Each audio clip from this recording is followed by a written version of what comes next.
সাধারণ এই খাবারটি অসাধারণভাবে বাচ্চাদের ওজন বাড়াতে সহায়তা করবে। আসসালামু আলাইকুম প্রিয় দর্শক, আজকের পর্বে তৈরি করে দেখাবো বাচ্চাদের জন্য মজাদার, পুষ্টিগুণে ভরপুর এবং সহজপাচ্য একটি নাস্তার রেসিপি। যে সকল বাচ্চারা দিন দিন শুকিয়ে যাচ্ছে, বাচ্চারা সব ধরনের খাবার খাচ্ছে কিন্তু ওজন বাড়ছে না, সেসব বাচ্চাদের জন্য আজকে আমার এই রেসিপি। যদি এই খাবারটি বাচ্চাদেরকে সপ্তাহে 4 থেকে 5 দিন একবেলা করে খাওয়ানো হয় তাহলে দ্রুত ওজন বাড়বে ইনশাল্লাহ। সেই সাথে বাচ্চাদের সারাদিনের অধিকাংশ পুষ্টির চাহিদা পূরণ হয়ে যাবে। আর এই খাবারটি কিন্তু আপনারা 6 মাস থেকে 2 বছর বয়সী বাচ্চাদেরকে খাওয়াতে পারবেন। এজন্য সরাসরি চলে আসলাম চুলায় একটা প্যান দিয়ে তার মধ্যে দিয়ে দিচ্ছি এইটুকু পরিমাণে পোলাও চাল। আপনারা এখানে পোলাও চালের পরিবর্তে কিন্তু রেগুলার ভাতের চালটাও ব্যবহার করতে পারবেন।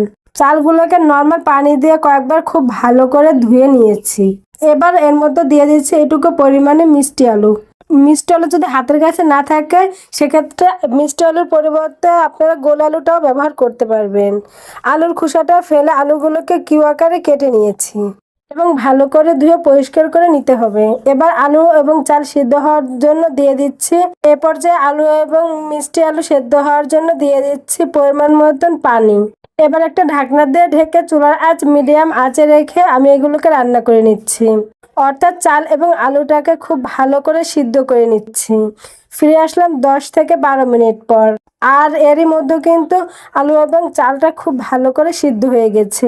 এই যে দেখুন দর্শক, এই খাবারে থাকা মিষ্টি আলু একটি অত্যন্ত পুষ্টিকর ও স্বাস্থ্যকর সবজি, যা ভিটামিন এ, বিটা ক্যালোরিটি, ভিটামিন সি, ফাইবার, পটাশিয়াম ও অ্যান্টিঅক্সিডেন্টে ভরপুর। এটি রোগ প্রতিরোধ ক্ষমতা বাড়ায়, দৃষ্টিশক্তি উন্নত করে, হজম শক্তি বাড়ায়।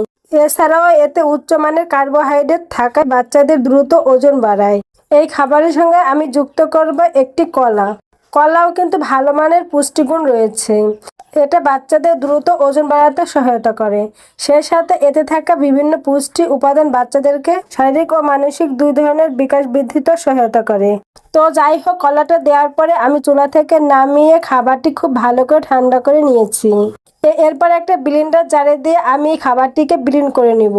যে সকল বাচ্চারা চিবিয়ে খেতে পারে, গিলে খেতে অভ্যস্ত, তাদের ক্ষেত্রে আপনারা এই খাবারটি ব্লেন্ড না করে একটা ডাল ঘুটনো অথবা আলু মশলার সাহায্যে ম্যাশ করে বাচ্চাকে খাওয়াবেন। আর যে সকল বাচ্চা দাঁত ওঠে না অথবা গিলে খেতে অভ্যস্ত, তাদের ক্ষেত্রে ব্লেন্ডার জারে দিয়ে ব্লেন্ড করে বাচ্চাকে খাওয়াবেন। আর এই তো আমি ব্লেন্ড করে নিয়েছি, আর এখন কিন্তু বাচ্চাকে খাওয়ানোর জন্য একদম রেডি। এই খাবারটির মধ্যে উচ্চমানের কার্বোহাইড্রেট রয়েছে, যেটা যেমন বাচ্চারা ভাত থেকে কার্বোহাইড্রেট পেয়ে যাবে, আলু থেকে পাবে এবং কলা থেকেও পাবে। তো সব মিলে কিন্তু কার্বোহাইড্রেট মানব জাতির দ্রুত ওজন বৃদ্ধিতে সহায়তা করে। তো আপনার বাচ্চাকে যদি এই খাবারটি সপ্তাহে 3 থেকে 4 দিন একবেলা করেও খাওয়াতে পারেন তাহলে ইনশাআল্লাহ বাচ্চাদের দ্রুত ওজন বৃদ্ধিতে সহায়তা করবে। তো এই খাবারটি কিন্তু 6 মাস থেকে 2 বছর বয়সী বাচ্চাদেরকে সকালের নাস্তায়, দুপুরে কিংবা রাতের ভারী খাবার হিসেবে দিতে পারবেন। দর্শক, এই ছিল আমার আজকের আয়োজন। রেসিপিটি ভালো লেগে থাকলে প্লিজ একটি লাইক দিবেন এবং চ্যানেলে নতুন হয়ে থাকলে চ্যানেলটি সাবস্ক্রাইব করে পাশে থাকবেন। এতক্ষণ পাশে থাকার জন্য সবাইকে ধন্যবাদ। আল্লাহ হাফেজ।